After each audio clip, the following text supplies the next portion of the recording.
Hello everyone, welcome to our YouTube channel, My Project Ideas. Today we are going to make a Java project on photo lab management system. Let us begin. Let us first see the requirements. You will be requiring a Java IDE. You can choose any IDE of your choice and a swing module to create a good looking interface. Let us now understand the working of the source code. Here is my main method. I am passing an object of main screen class. This is a UI form. So to create one, you can go over here in the project package, click on new, click on swing UI designer, and then click on UI form. Two files will be generated, the .java file for the code and .form file for the UI. Let's check our UI first. This is my panel. I have named it as main panel and provided few margins over here. These are the buttons and I have named as customer and admin. This is the J label, and you can add the functionality to the button by right clicking over here onto the button and then click on create listener. I have already created one, so let's see the working. This is the .java file. This is our class. These files will be automatically created once you design this panel.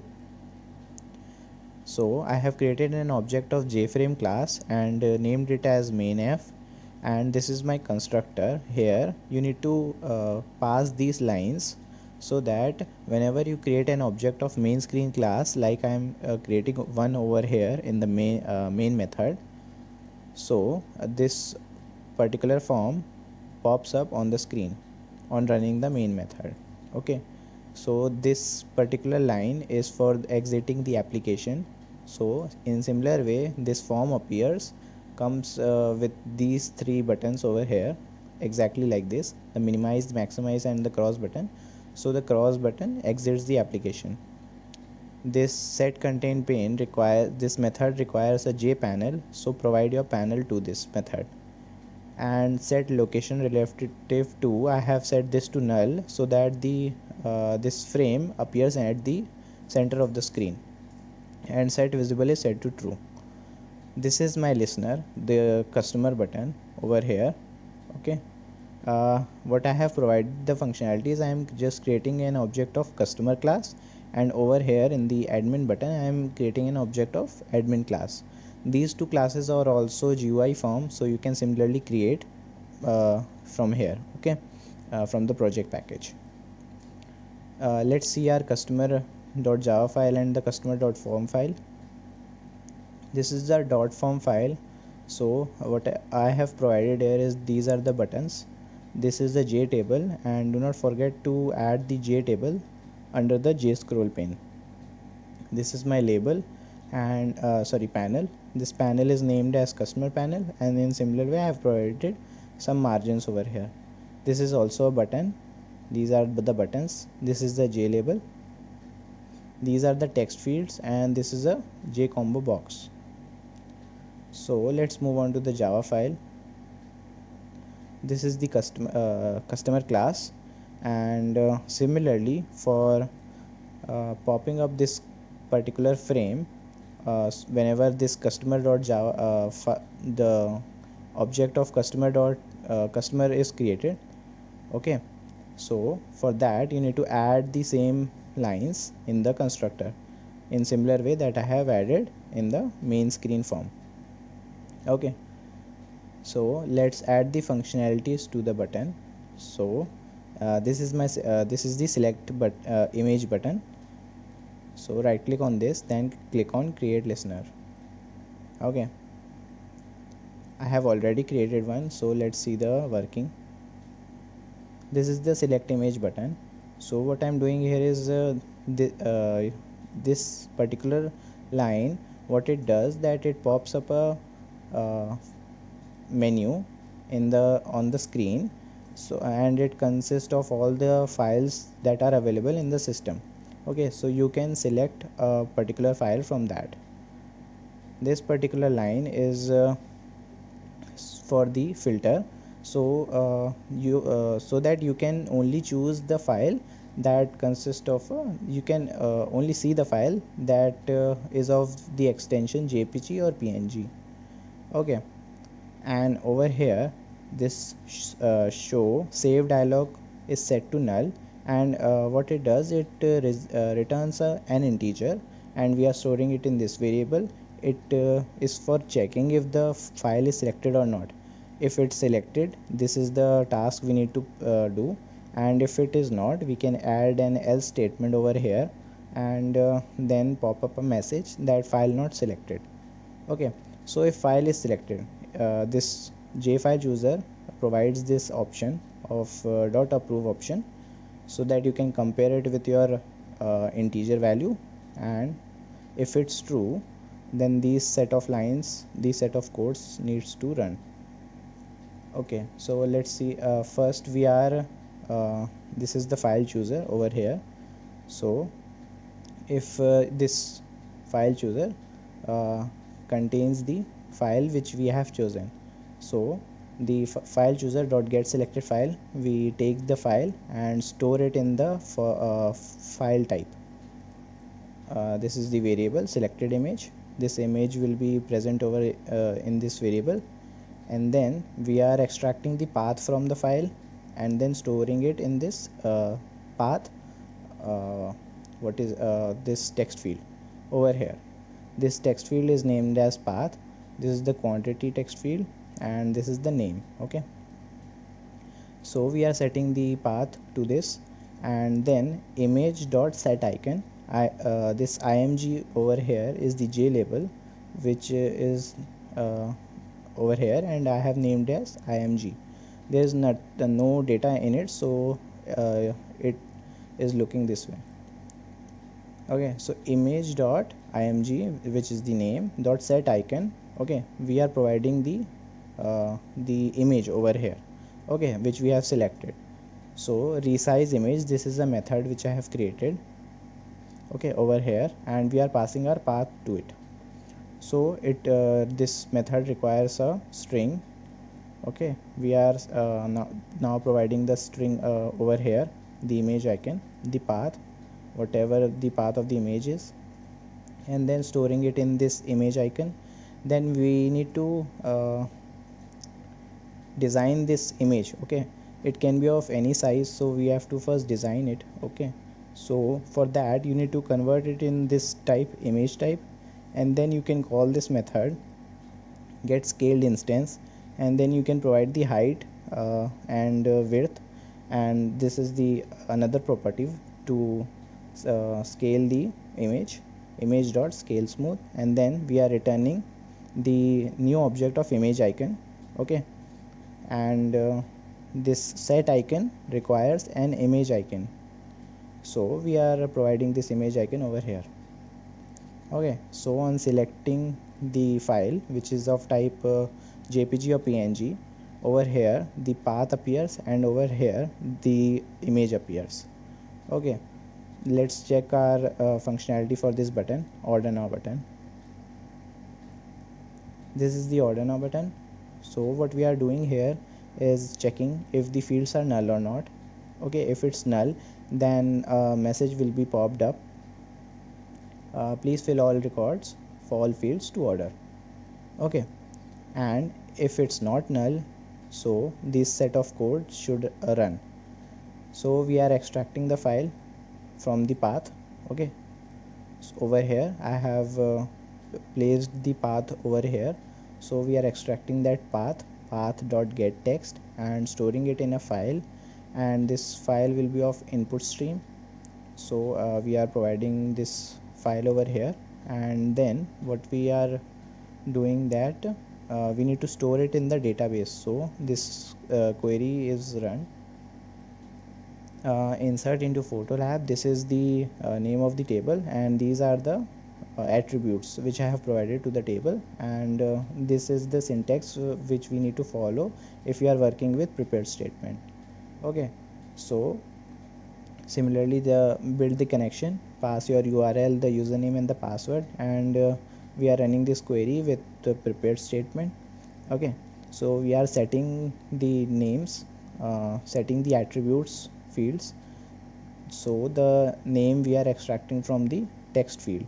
Okay, from the user, from here. So name data dot get text, and under first index, which is our name, Set string is the method which we use if the this particular attribute takes the string value. If it takes the int value, then we will use set int. And in the image, for image, to store the image, we are using set blob. This is another attribute, the data type to store the image. Okay, so similarly for the first attribute name, we are storing the name. For the second photo type, we are extracting from the combo box, so type dot get selected item. From the third, it's the text field again, and the fourth is our image. Okay, we are storing this image in this variable input stream of type input stream over here, and the method which we need to call is set blob. Okay, so all these fields are now pushed to the database. So then we need to update it. So execute update is the method, and then we are popping the message order placed successfully, and then we are setting all the fields to null again. Okay, and then catching exception if there is any, popping the message accordingly. This is all about the order now button. Let's check the status button. Okay, this is the listener for the status button. This is the functionality that I have provided. So what I'm doing here is checking if the field is null or not. So we need to check the status according to the name provided by the customer. So if the field is null, then message will be popped up, please enter name to check. Okay, if the user has entered something, then it runs this query, select all from photo lab where name from name. Okay, it will check the query, it will check the database and provides the result accordingly. So setting up the connection, and then saving the result of the query in the result set. We are executing the query through this method execute query, and we are checking if there is any uh, value returned from this rs.next, if there is any value present in the database. Okay, so this line will run. If there is not, then this message will be popped up, no customer found. Okay, then we are again running this query. If the value is present, then it will be saved into this result set, and then we are calling this set model method, and providing this method which I have created on my own. But instead of this method, what you can do is call the dbutils dot result set to table model method. That method works in the same way as this method, and you can also import the dbutils class and then pass your result set over there, and it will work in the same way. Catch exception if there is any. Okay, so we have talked about the select button and the this resize image method. Okay, so this is all about the customer.java file. Let's check our admin file. This is the .form file, this will be the UI. So in similar way, in the .java file, what you need to do is make another object of jframe class, give it a name, and in the constructor provide the following lines, and then whenever this admin object will be created, this form will appear. So I have named this panel as admin panel, provided the margins. This is a button, this is a J label, and similar way provide the J table in the J scroll pane. Okay, these are the text fields, this and this. Over here is the J panel with border layout. Okay, for the date, we are to use date panel, this panel over here with a border layout. Okay, let's check the functionality of the Java file. This is the table data method, which is extracting the data from the database and mentioning providing it over here in the JTable. Okay, so let's see the listener. This is the functionality that I have provided to this update button. So what it will do, that it will this is the date over here. So whatever the date is chosen from the calendar, so to get a date, okay, a calendar, what you need to do is use this JDate chooser, okay, and then add that date chooser in the panel of border layout. This one is the panel of border layout. Add and I have named it as date panel. Okay, so over here in the date panel, this is my panel, and dot add method will add the date chooser. Okay, provide your date chooser over here and a calendar will appear. For this to be available, go over here in the project settings, okay, project structure, and then under the modules you will get this button, add button, and then uh, for building the connection to the database you need to add the mysql connector.jar file, and for getting the jdate chooser you need to add this jcalendar.jar file. Okay, after adding this file, this will be available. So add this in the constructor, and there then you are good to go. Okay, so this is the this it's we are first formatting the date. Okay, this particular date, if it is selected from the calendar, it consists of the time as well. Okay, the date, time, and everything. So we need to format it, and first after formatting it we are saving it in this variable date. This is the query that we are running, update. This is the table name. So we are updating everything over here, and we are checking it from the name that it has been provided in this name text field. Okay, so we are similarly building the connection and running this query in this prepare statement, and then executing the update, calling this method execute update, and then popping up a message updated successfully, catching exception if there is any, and calling this method table data. I'll show you the working of this table data in a minute. This is the mouse listener over here. Okay, so mouse listener works that in this way.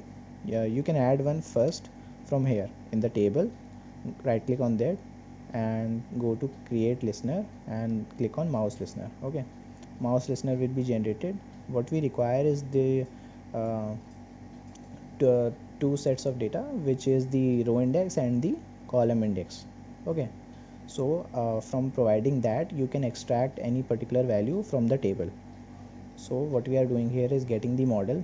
Okay, you can call this method table dot get model. Table 1 is my name of the table, and we are converting it in this type default table model. Okay, and we are calling this method get selected row. It will return an integer, and we are storing it in this variable selected row. Okay, so in this byte array we can extract the data from the database and store it in this variable image1, which is of type byte array. Okay, so the image which we have stored in input stream format, we can accept it in this byte array format. Okay, so dm, which is the default table model class, consists of this get value at method, which takes two parameters, the row and the column. Okay, we are the column starts from 0th index, so at the third index my image is available. Okay, and from any particular row and column, extract that data and store it in this byte array format. Okay, and in this variable. So we are providing this byte array to the same resize image, but we are changing the parameters over here. We are providing the byte array over here. Okay, rest all the functionalities remain the same. So we are calling this method and providing our image, the byte array over here. Okay, and setting the icon to the img label. In this form there is also one label, this j label, and we have given the same name img. Okay, set icon will provide the image over there, and name data dot set text, it will provide the name to this provide the data to this text field from the table dm dot get value at from the 0th index. Okay, the column is name column at the 0th place, and from the selected row it will extract the name and set the data to this text field name as name data. Okay, this is the table data method. What I am doing here is calling this running this query and saving the result in the result set, and calling this set model which I have shown you earlier, and passing this method in the same way. Okay, instead of this I have already told you that use the result set to table model method of dbutils class and pass your result set. It will work in the same way, catch exception if there is any. Okay, let's run our program.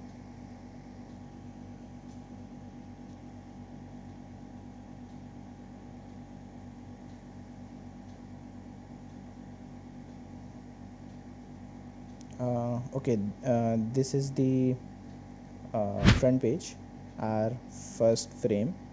So let's go to the admin panel.